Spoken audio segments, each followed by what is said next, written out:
do livro Pão Nosso, ditado a Francisco Cândido Xavier, pelo Espírito Emmanuel, a mensagem no futuro. E não mais ensinará cada um a seu próximo, nem cada um a seu irmão, dizendo: conhece o Senhor, porque todos me conhecerão, desde o menor deles até o maior. Paulo, em Hebreus 8-11. Quando o homem gravar na própria alma os parágrafos luminosos da divina lei, o companheiro não repreenderá o companheiro, o irmão não denunciará outro irmão, o cárcere cerrará suas portas, os tribunais quedarão em silêncio, canhões serão convertidos em arados, homens de armas volverão à sementeira do solo, o ódio será expulso do mundo, as baionetas repousarão, as máquinas não vomitarão chamas para o incêndio e para a morte, mas cuidarão pacificamente do progresso planetário. A justiça será ultrapassada pelo amor. Os filhos da fé não somente serão justos, mas bons, profundamente bons. A prece constituir-se-á de alegria e louvor, e as casas de oração estarão consagradas ao trabalho sublime da fraternidade suprema. A pregação da lei viverá nos atos e pensamentos de todos, porque o Cordeiro de Deus, dos gestos e pensamentos, porque, em verdade, se o céu nos permite espalhar-lhe a divina mensagem no mundo, um dia exigirá que nos convertamos em traduções vivas do Evangelho na Terra.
Amigo e Mestre Jesus,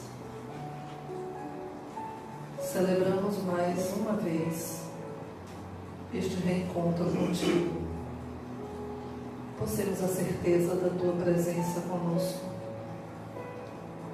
Somos ainda os seguidores indecisos que te buscamos, porque sabemos do teu amor e da tua força para nos conduzir no caminho do bem, do reencontro.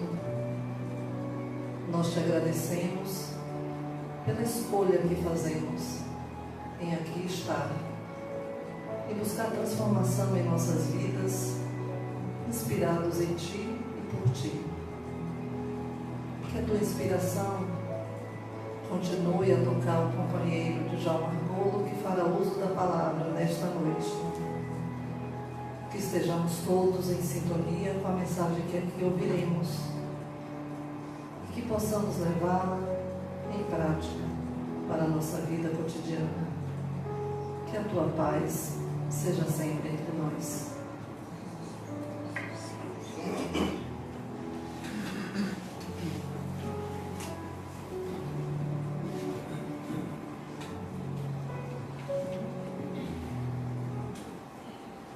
Boa noite a todos.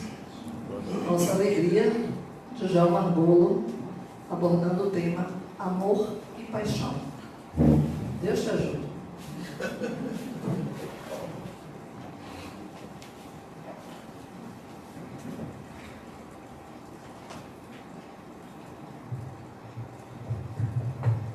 Boa noite. Boa noite. Amor e paixão, tema interessante. Eu estava me lembrando de Anacreonte, poeta, 2000 e quase 600 a.C., quando ele dizia, em termos gerais, que era meia-noite quando Eros bateu a minha porta. E continua ele dizendo, e eu disse, quem bate a minha porta a essa hora da noite e rasga os meus sonhos? E ele disse, hospedeiro, abre, eu sou uma criancinha, venho, estou numa noite chuvosa, preciso de abrigo. Eu abri a porta, era uma criança, estava com os cabelos molhados, com uma aljava de flechas e um arco à mão. Levei-o junto à lareira, sequei os cabelos, o corpo molhado, e ele, depois saltando de alegria, ele parou e disse, vamos ver agora se o meu arco não foi prejudicado. E tomando uma flecha, acertou-me no fígado. E começou a pular e saltar de alegria, dizendo, hospedeiro, meu arco está ótimo, mas o teu coração ficará partido. Então vocês observam por aí, só começando com esse rápido exemplo, que a paixão e o amor são elementos que vêm misturados há séculos de séculos. Se nós lemos, por exemplo, uma das mais antigas novelas do mundo, que foi mais tarde tema de um romance de Mica, o Altari, o egípcio, nós lemos em papiros bem antigos a história de Sinuí, o egípcio, que por causa de uma paixão por uma mulher dessas que são femme fatales, perdeu tudo, inclusive a sepultura dos pais, o que era um absurdo, mas por uma paixão ele fez isso. Aliás, se nós formos para os dramas gregos, veremos paixões enormes, paixões que levam as pessoas a qualquer tipo de ato, vis como também sublimes.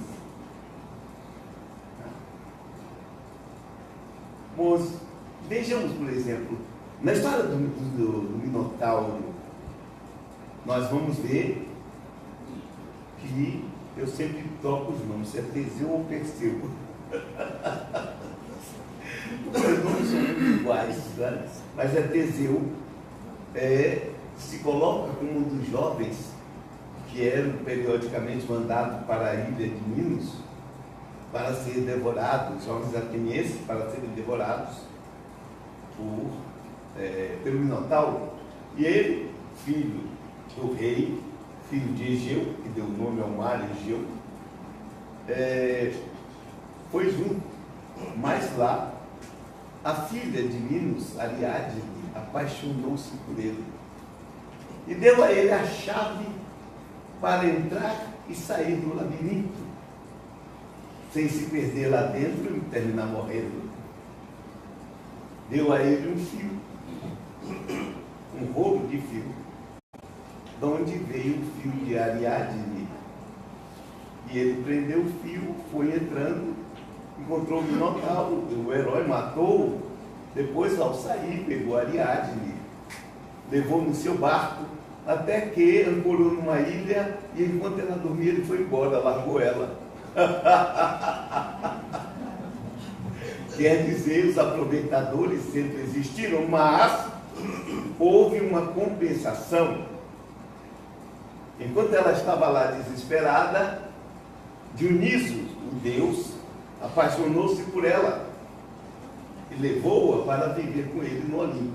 Não sei bem se foi uma boa troca, não, mas pelo menos casou. E casou com um deus. E é interessante que, se nós formos para o Mahabharata, a grande barata, que na verdade é a grande Índia, a história da Índia, quer dizer, uma história mitológica da Índia, vamos ver também grandes problemas nessa área, paixões fantásticas que geraram guerras entre os Kurus, os Pandavas, né? E que nos deu a sublime canção, o Bhagavad Gita, que são os poucos versos da imensidão de versos do Mahabharata. E nós todos, na nossa vida, já sentimos paixões e talvez tenhamos sentido amor. Olha o bem que eu estou colocando, talvez tenhamos sentido amor. Porque quando eu vejo as pessoas nas mídias sociais falando de amor, amor, amor, para muitas eu já coloquei, defina amor. E aí você mata. Porque até hoje ninguém define o que é amor. E não define o que é amor por um simples fato. Amor é sentimento. E não existe ninguém que possa definir um sentimento. Você pode tentar definir até uma emoção, mas não sentimento. E aí nós já vamos entrando na base da nossa conversa. Ao longo de toda a história da humanidade, nós temos indivíduos que demonstraram atitudes de sentimento, de amor. No mundo ocidental, é sempre colocado como base disso Jesus Cristo. E é muito interessante nós estudarmos a vida de Jesus. Eu escrevi 2 livros sobre ele. Um, a dimensão humana do Cristo, e outra, a dimensão psicológica do Cristo, que eu estou juntando ao longo tempo num livro só e pretendo ampliar. Ao estudar a vida de Jesus, procurando me abstrair o máximo possível do mito de Jesus, para ver como o homem que ele era, um homem que nasceu num determinado lugar, e como diz Filipe, o seu seguidor, o seu discípulo,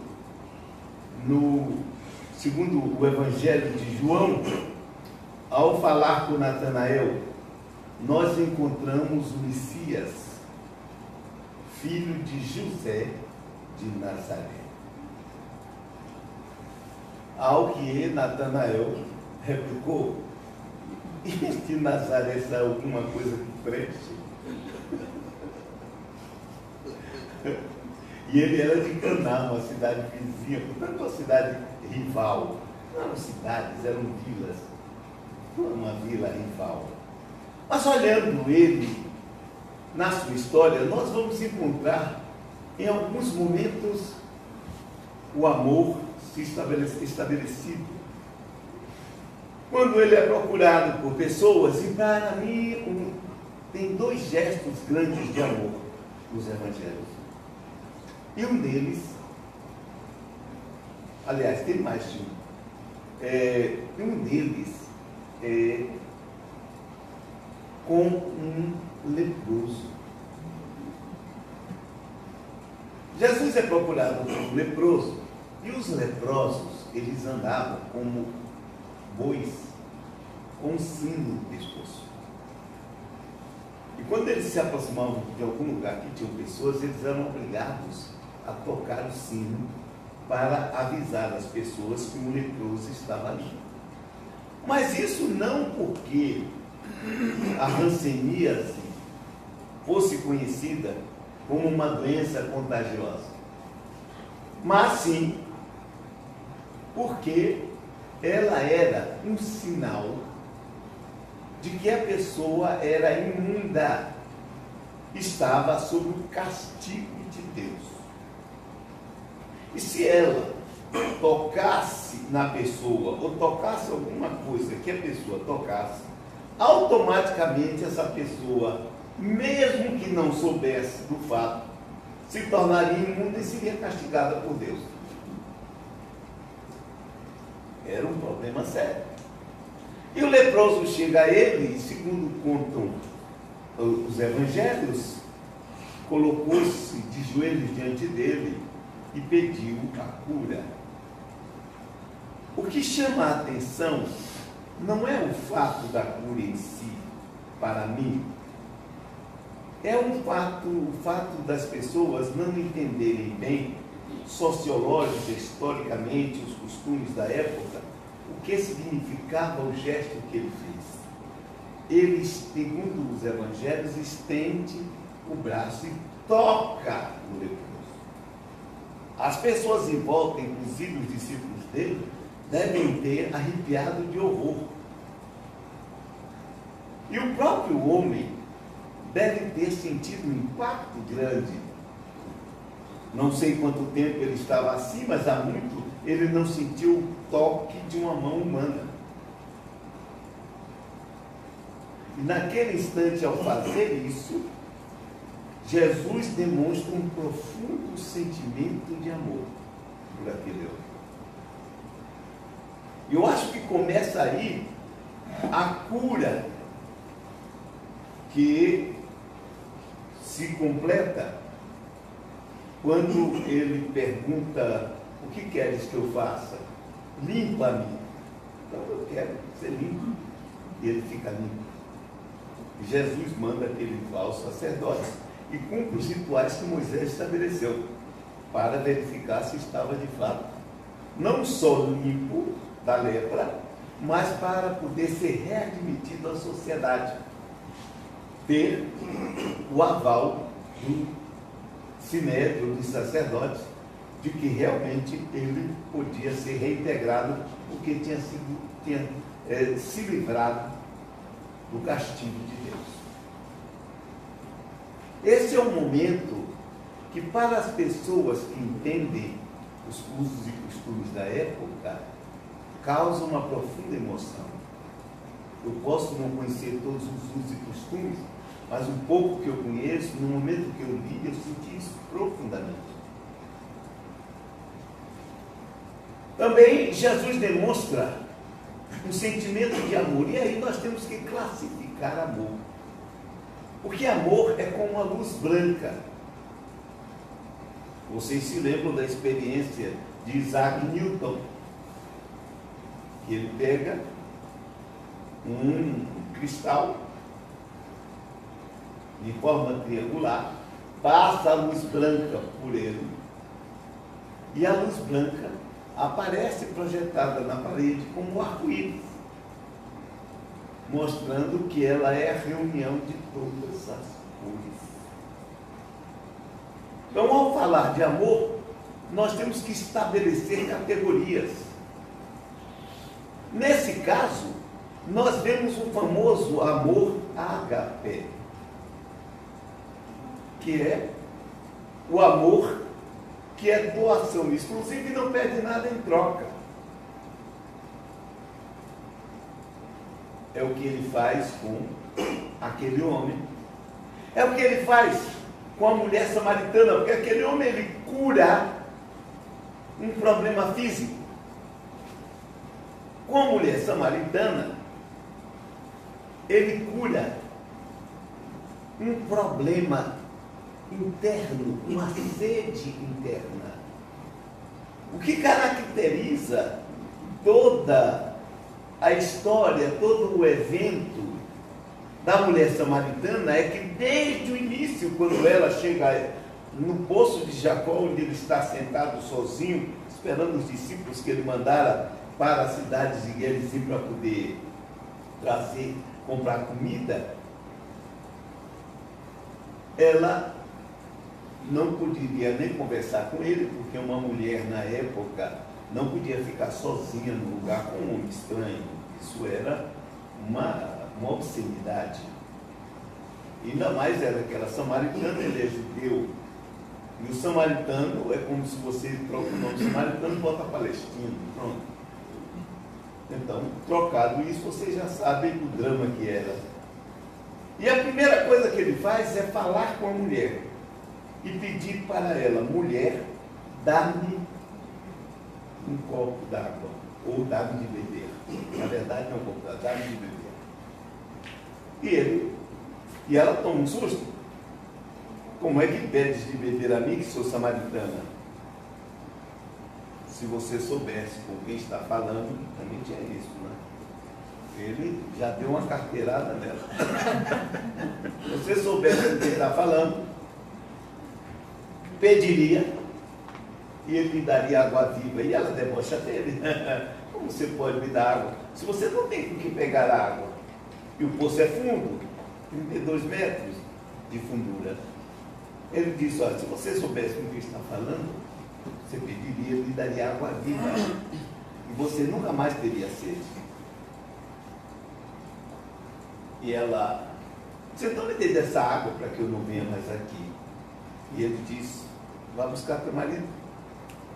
E ela disse: eu não tenho marido. Ela disse: de fato, você já tem 5. O que você tem agora não é seu marido. Quer dizer, era um bolo que ela estava ali naquele momento. E eu quando conto essa história, eu digo sempre que a mulher é um fenômeno, que numa cidadezinha pequena já tinha conseguido 5 maridos. Eu conheço umas que em cidade grande. Ave Maria. Que dificuldade. Que dificuldade. É um problema sério. Então, observando bem isso, o que é que ele faz com aquela mulher? Ele diz isso para ela: mas já teve 5, não tem mais. Veja que és profeta. E aí ela demonstra o problema dela. Onde se deve adorar a Deus? Aqui ou lá? Ou seja, aquela mulher representava uma grande categoria de seres humanos que possuem, e olhem bem o que ele fala, em sede.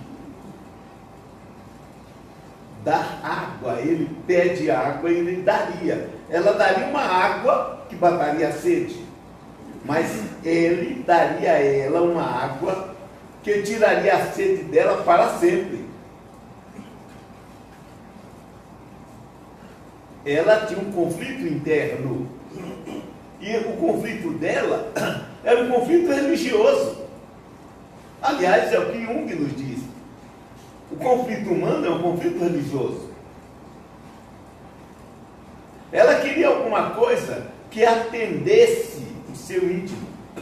Ela tinha uma sede grande que ela buscava matar com aquilo que estava imediatamente à mão: a paixão e o sexo e a sensualidade.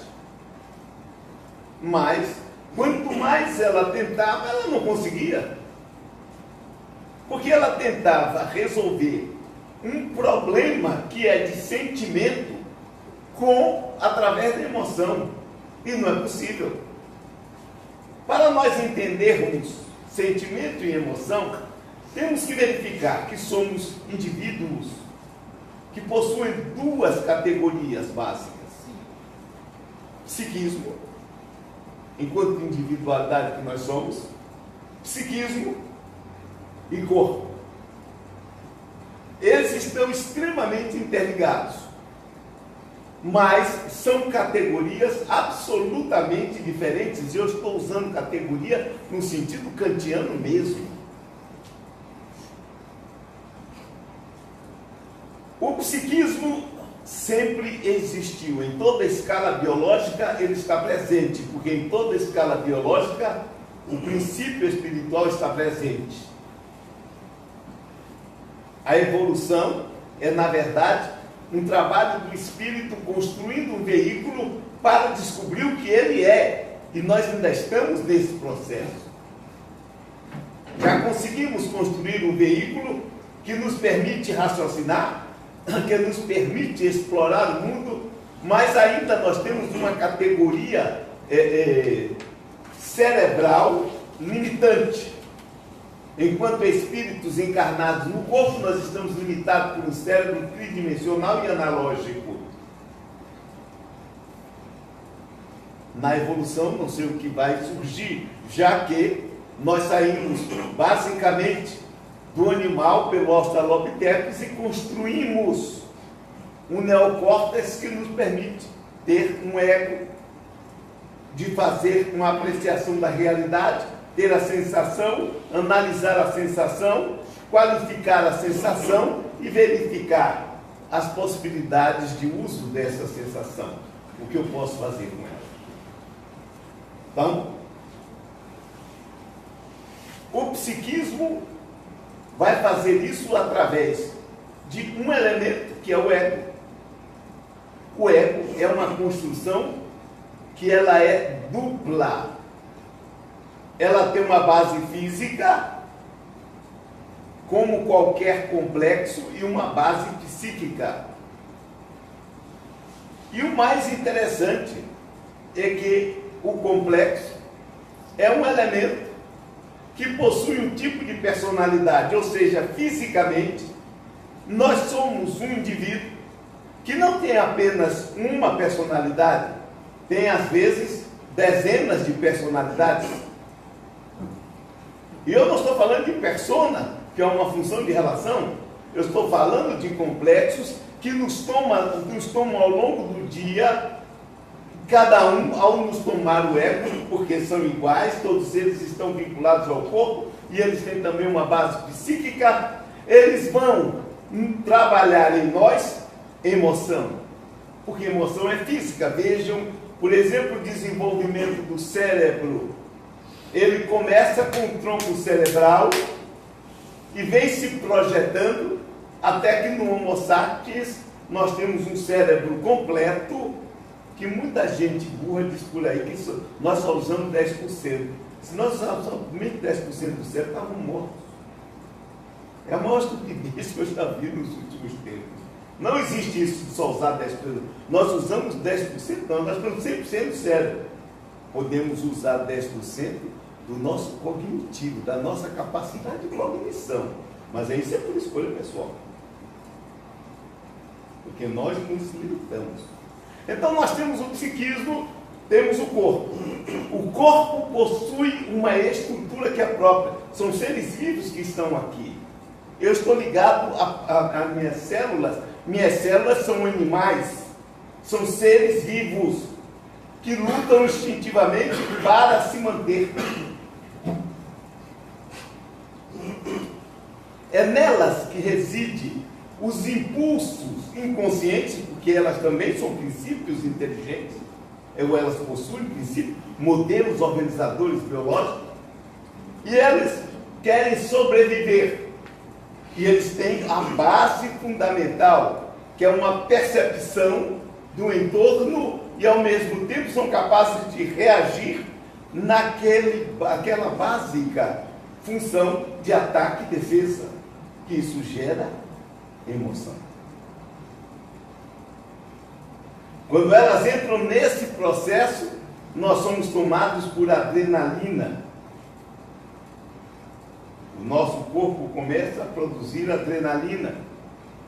E a adrenalina dá aquela emoção dos corredores de carro, do indivíduo que joga futebol, ou do que torce futebol. Ao mesmo tempo, vem junto com isso testosterona, que é da luta, do embate, da função sexual.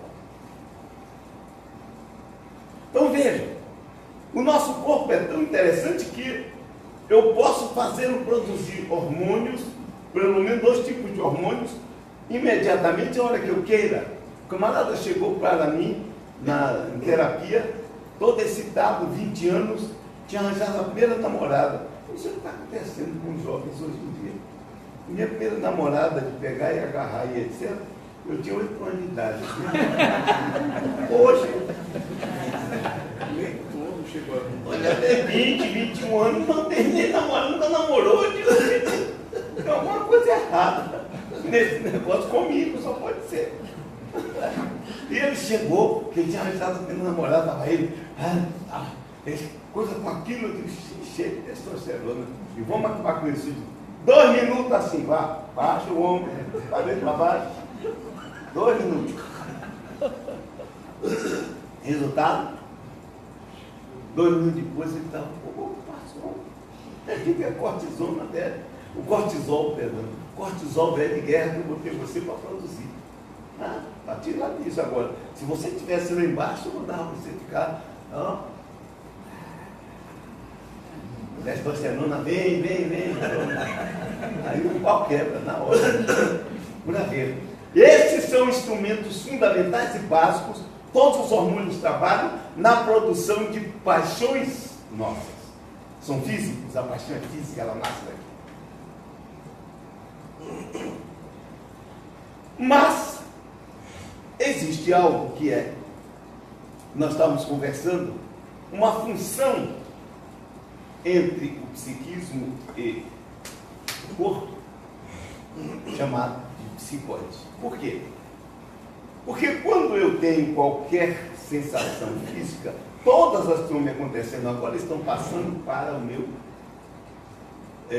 cérebro. Porque, na verdade, nós só temos um órgão que vale a pena efetivamente, é o cérebro. O resto é para levar e trazer o cérebro para qualquer canto.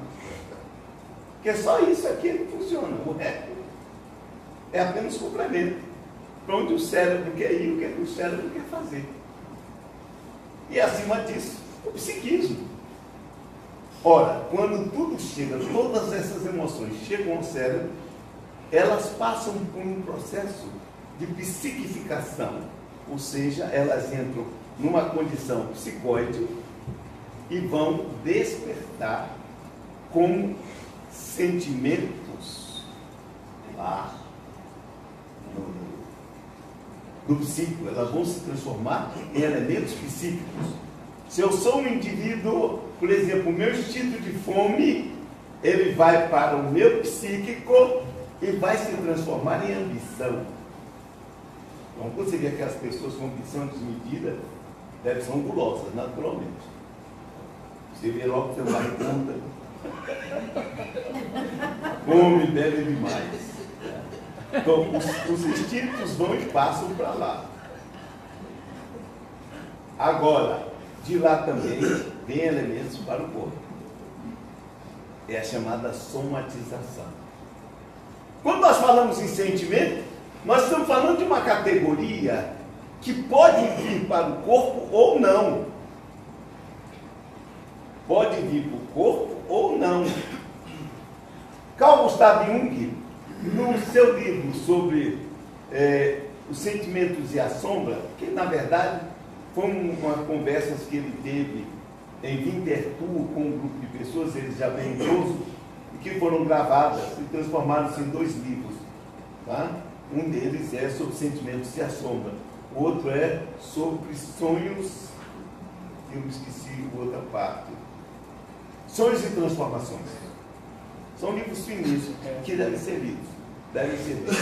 O interessante é que ele, falando de sonhos, ele diz no livro sobre sentimentos e a sombra, ele fala especificamente sobre sentimento e diz o seguinte: na maioria das vezes nós temos sentimentos que não são trazidos para o corpo. Eles promovem imediatamente uma reaçãozinha, mas logo depois são esquecidos. Porque eles não se vincularam ao corpo. E ele conta a história de uma paciente dele que tinha 45 anos. E ele um dia olhou para ela e disse assim: você apresenta uma característica de uma mulher que se sabe muito amada por um homem. Ela disse: mas como assim? Eu não tenho homem nenhum, eu não sou casada, não tenho nenhuma relação. Ele disse: mas isso aconteceu, você se sabe amada por um homem. Aí começaram a trabalhar isso e ela se lembrou que quando ela estava entrando na faculdade e se preparava para uma carreira acadêmica, ela gostou de um camarada. Mas quando ela teve o sentimento, ela priorizou a carreira acadêmica. E aquilo passou. Jung diz o seguinte, que o homem, que é porque ela tinha sentido isso, naquele momento tinha ficado viúvo. Ele diz assim, eles tentaram alguma coisa, mas não foi para frente porque tinham perdido o momento certo. Então, uma característica do sentimento, ele existe, mas se eu não vinculo a um instinto, no caso dela, ela não genitalizou o sentimento. Se ela genitaliza o sentimento, ela se apropria desse sentimento. Ela não teve uma paixão. A paixão, quando nos toma, nós somos capazes de atos impensados. E eu falava de Jesus e volto a ele. Ele, em alguns momentos, é tomado por um sentimento apaixonado. Por exemplo, a expulsão dos vendilhões do templo. A minha casa devia ser chamada casa de oração e vocês a transformaram num covil de ladrões. E pega um chicote, quer dizer, uma corda, usa como chicote e sai virando mesa. Ele está tomado por uma paixão ali. Você veja, aquele homem que conversa com a samaritana daquele jeito, que toca o leproso, ele é tomado por certos sentimentos e tem momentos em que a paixão o toma. Quando ele vira para os apóstolos e diz: ó geração incrédula e perversa, até quando estarei convosco, até quando vos suportarei? Eu prefiro a cruz a estar com essa desgraça. A desgraça é outra. É a tradução do pensamento dele.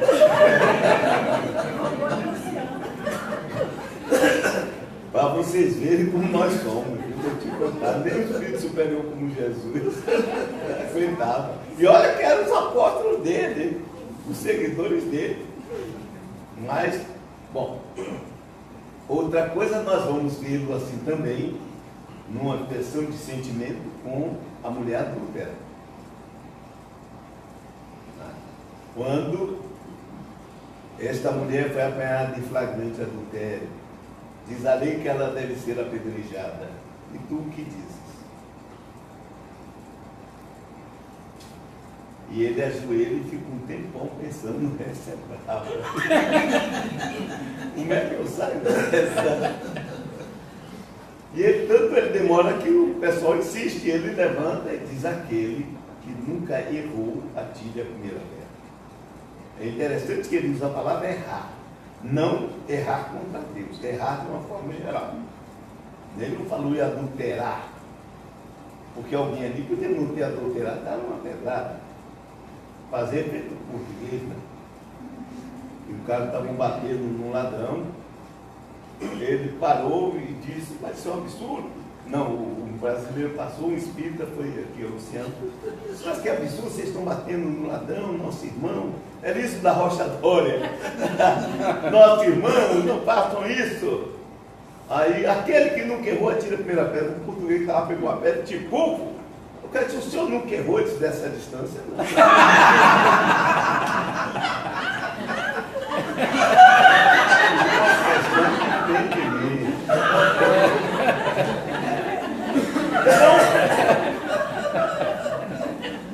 Então nós vamos ver em Jesus, em vários momentos, a expressão de um sentimento de profundo afeto.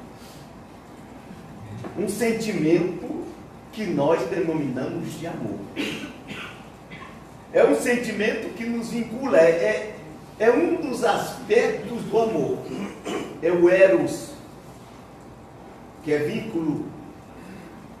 Então nós temos o amor ágape, que faz parte do conjunto do amor. Nós temos o amor vínculo, como nós temos o amor libidinoso,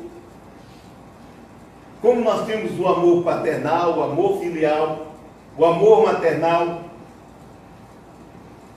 como nós temos a amizade, que é outra forma de amor.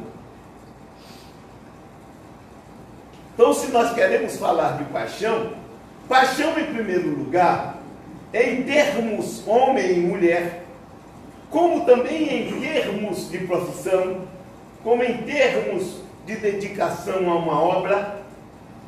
A paixão é isso. Pode ser usada não só entre homem e mulher, como o amor também, de uma forma geral. Mas o amor ou a paixão por uma profissão. Vocês vejam que grandes homens demonstraram uma grande paixão, um Einstein pela física. E quanto maior o amor dele, quanto maior a paixão dele, mais ele se dedica, mais ele produz. Porque a paixão tem uma característica de liberar muita energia. No caso homem e mulher, ou homem e homem, mulher e mulher, hoje em dia as categorias estão, essas diferenças estão acabando, porque a paixão pode existir entre homem e mulher, e entre homem e homem, mulher e mulher. E tem mais, o problema do relacionamento deles são todos iguais, não tem diferença. Os mesmos problemas entre um homem e uma mulher existem entre um homem e uma mulher e uma mulher. Eu acho que até entre mulher e mulher é mais complicado. Mais complicado ainda. Porque você imagine duas mulheres vivendo juntas.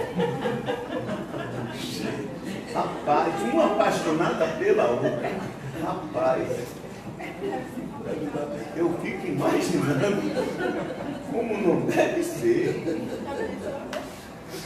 Mas é um problema interessante. Se tratando em psicoterapia com pessoas assim, você verifica que não tem diferença nenhuma. É a mesma queixa, é o mesmo problema, sempre o outro é culpado, enfim de qual. E a paixão, nesse caso, é uma projeção. E aí vem outro aspecto.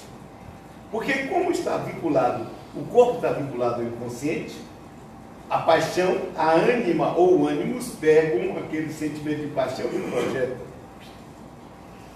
sobre outra pessoa. Aí vem a fase da loucura, porque paixão é uma loucura. As pessoas esquecem de tudo em função da paixão. Eu não consigo tirar do pensamento, eu tenho que internar. Uma pessoa que não tira outro pensamento tem que ser internada para tomar eletrochoque, insulina, o diabo quatro, porque está maluca. Aliás, todo apaixonado, inclusive por coisas, eu não estou falando só isso, eu vejo um camarada apaixonado por carro, ele tem mais de 50 carros, de todo tipo. Então, uma pessoa enlouquece, só vive naquilo, apaixonado por livro, de uma biblioteca, assim sucessivamente. A pessoa apaixonada, ela perde limites. Todos nós, eu não sei se vocês já se apaixonaram alguma vez, eu já me apaixonei umas 250 vezes. No mínimo, no barato, eu estou falando das paixões rápidas. mais demorada. Enquanto que o amor é um sentimento tranquilo. Vocês vejam, o sentimento do amor ágape. Ele não pede nada em troca, ele faz por fazer, ele é puramente doação, porque é sentimento. Ele está junto com a paixão, sim, não tenho dúvida que ele está. Porque quando a paixão passa, se não tiver o amor para ficar, o sentimento já era. Aí a separação é inevitável. Porque apenas as pessoas estavam vinculadas ao físico. Não estavam vinculadas pelo sentimento. E também por outros elementos, que como a paixão é uma projeção, eu sempre me apaixono por mim no outro. Eu nunca me apaixono pelo outro. Ah, você é a paixão da minha, não. Você é o espelho pelo qual eu estou apaixonado. Porque eu projeto na pessoa o melhor de mim. E eu só vejo o melhor na pessoa, embora seja a desgraça personificada. Porque eu vejo a parte boa. Depois, quando ela me mostra a parte ruim, aí eu quebro. Eu começo a vir com aquela célebre frase: eu fui iludido. Ninguém foi iludido, a pessoa se iludiu. Aí eu estou comemorando numa frase dele: só se desilude quem um dia esteve iludido. A pessoa que está iludida. Não foi o outro que me iludiu. No máximo eu me deixei iludir porque me interessava. Aí é que é o grande aspecto. Porque nós somos grandes manipuladores. Não existe na face da terra ninguém que não seja manipulador. E nem ninguém que não seja um aproveitador. Então eu sempre me aproveito daquele momento. Aí depois eu vou dizer, eu fui enganado. Não fui enganado nada. Você quis se enganar. Ora, bom. Porque não me interessava naquele momento. Então, um ponto interessante na paixão é essa projeção.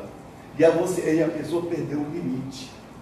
Uma paixão, ela é necessária, sem dúvida, justamente para ser a porta de entrada para o sentimento do amor. Muita gente vai descrever o amor, mas vocês nunca vão me ouvir descrever o amor em si. Ah, o amor é isso, o amor é aquilo, o amor é aquilo outro. Eu até prefiro até aquela música da Rita Lee, que foi da Globo, que fez, não é? Sexo e amor. O sexo é vinculado à paixão.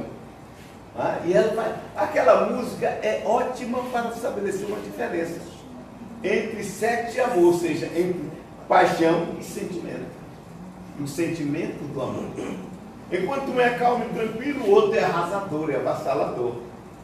Enquanto um faz uma ligação, o outro é invasão, é invasivo. Enquanto um respeita o objeto amado, o outro não tem respeito nenhum. Porque ele quer ter a posse, daí onde vem a palavra possuir. Agora, uma coisa que eu aprendi, numa das vezes que eu estive apaixonado, é que a paixão realmente é minha, não do outro. E como eu fiz isso? Porque eu estava efetivamente apaixonado. E era uma pessoa apaixonável. Era uma senhora mulher. É porque, infelizmente, eu nasci hétero e vou morrer hétero. Não tem nada contra os outros. No meu caso, é particular, aqueles que não aprovarem, eu peço desculpa, mas é um problema genético. Então, eu apaixonei, né? Ela era uma pessoa fantástica. Não tivemos nada. Mas enquanto eu estava na hora da paixão, e havia uma coisa, ela me mandando música, uma série de coisas interessantes, inclusive muito culta ela, me mandou uma música fantástica do Michel Sardou, sobre Seul Mon Amour, muito bonito, vocês devem ouvir, é muito bonito. Seul Mon Amour, somente por favor. E eu estava um dia em casa assim, levado naquela paixão. Aí eu parei e disse assim, peraí, deixa eu analisar bem esse sentimento. Você vê que eu sou maluco mesmo, né?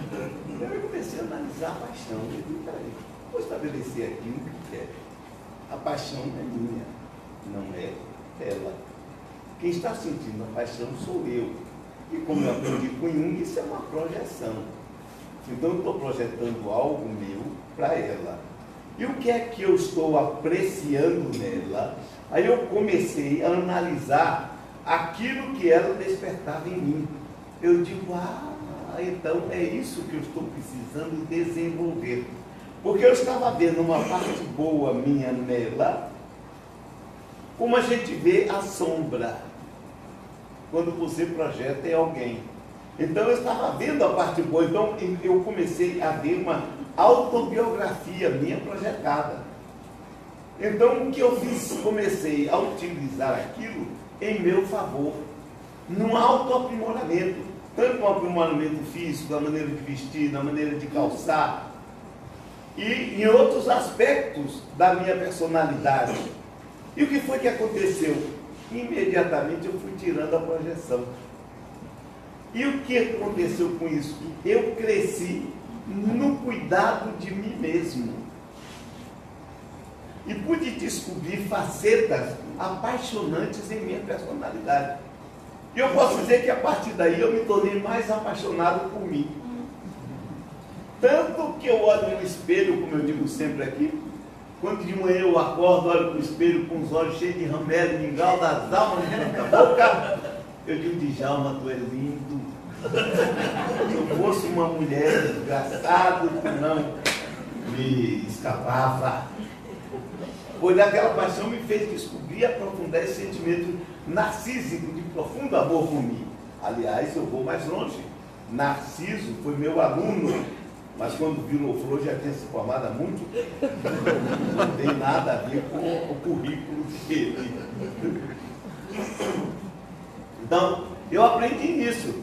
E ao mesmo tempo, como eu descobri a paixão, desde então eu tenho buscado trabalhar um sentimento de amor. Nós temos um amigo que trabalha isso muito, está trabalhando o tempo todo. Adenauer. Amor, libatiga o amor. O amor é a força que move o universo.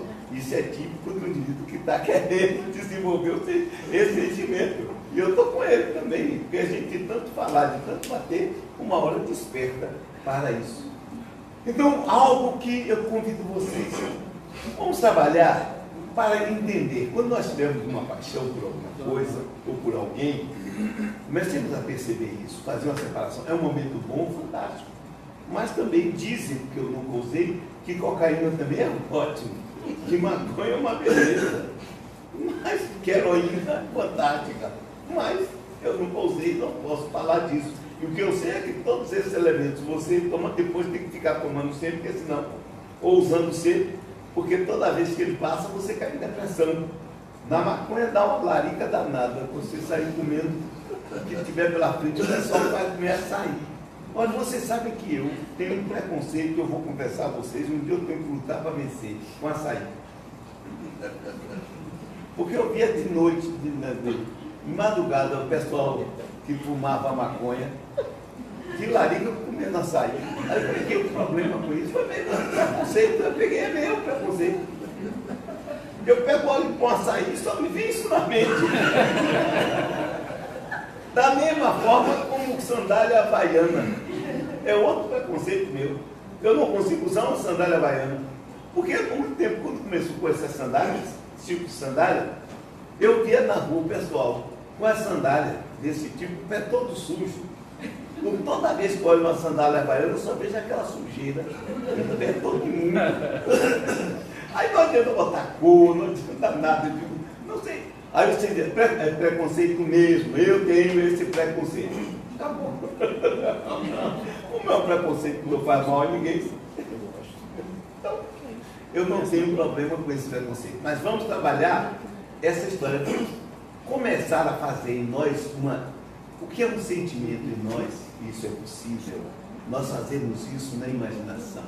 E talvez nós verificarmos quantas vezes já tivemos sentimentos que passaram e nós não aprofundamos e perdemos o ritmo naquele momento.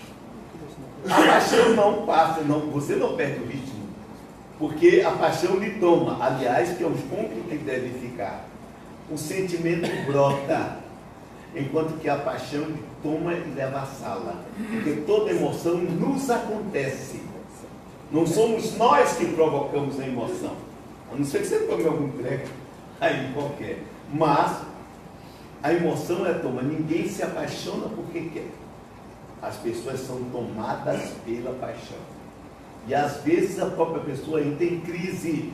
Eu uma vez atendi uma mulher de 55 anos, que tinha uma vida tranquila, heterossexual, já fazia terapia comigo há algum tempo, não tinha fantasias homossexuais ou homoafetiva nenhuma, mas um dia ela chegou em pânico porque tinha se apaixonado por uma amiga. E eu disse, paixão é algo que nos acontece. Por isso devemos ter muito cuidado com ela. Porque o que é que efetivamente essa paixão quer? E eu já vi muitas pessoas que se apaixonam, como no caso dela por outra, era na verdade a busca do feminino. Porque ela identificou na outra, ela projetou na outra o feminino dela que estava reprimido por uma vida de uma série de dificuldades. Eu digo, por que você não começa agora a trabalhar no seu feminino? Vai para uma coisa aí, compra uma roupa diferente, vai passar um treco aí, vai tirar um pouquinho uma barriguinha que está um pouco projetada, vai dar uma levantada nos caídos, e vai em busca do feminino. Porque nisso aí você estará cumprindo aquilo que a paixão está mostrando a você. E é bom verificar isso. Quando você se apaixona por alguém, o que é que efetivamente essa paixão está indicando que você deve fazer com você. Tá? Um grande abraço, um beijo.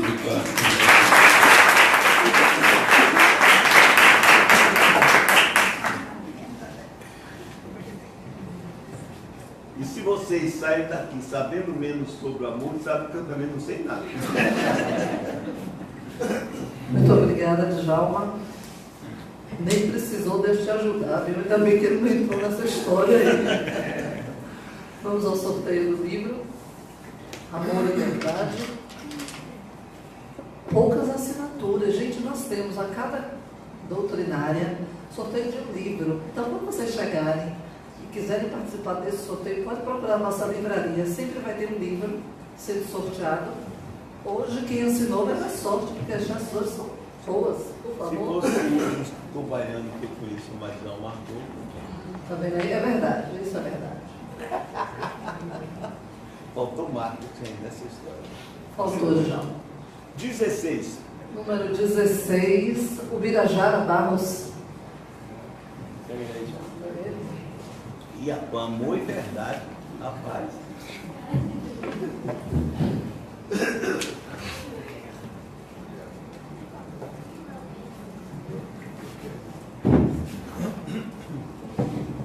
Nós queremos lembrar a todos que a nossa casa participa da campanha Sua Nota é um Show de Solidariedade e convidamos a todos a se cadastrarem na página da Secretaria Estadual da Fazenda e lá indicar a nossa instituição como beneficiada com a nota fiscal que você emite quando realiza alguma compra. Você se cadastra, coloca lá os seus dados básicos e indica duas instituições, uma instituição social e uma instituição da área de saúde. A nossa instituição está lá com o nome da nossa casa, Centro Espírita Casa de Redenção Joana de Ângeles.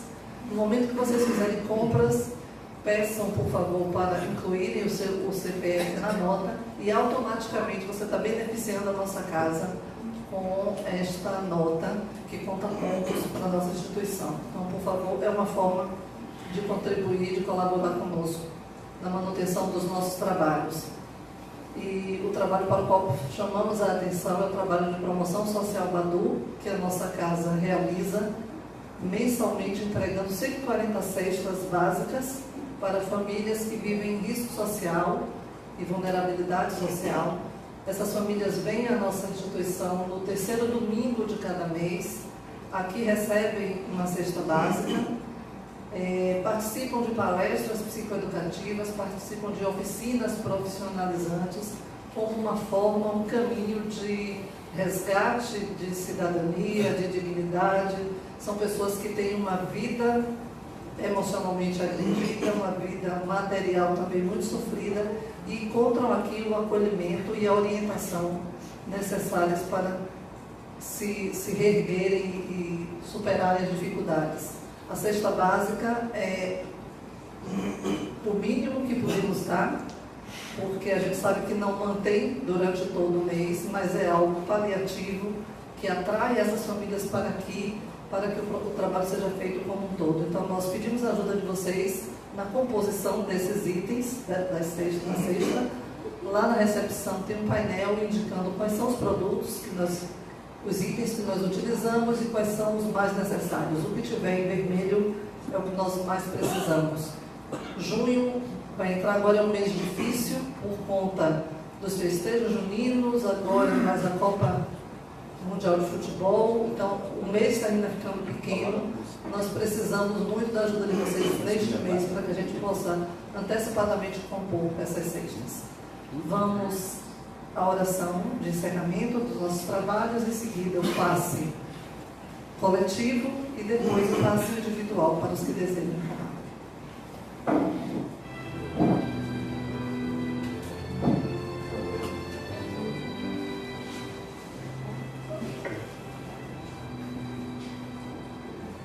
Convidamos os médiuns passistas para que se distribuam no salão.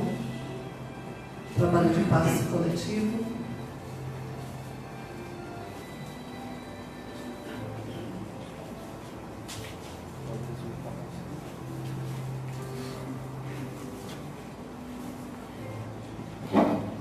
A todos nós que seremos beneficiados com as energias aqui emanadas,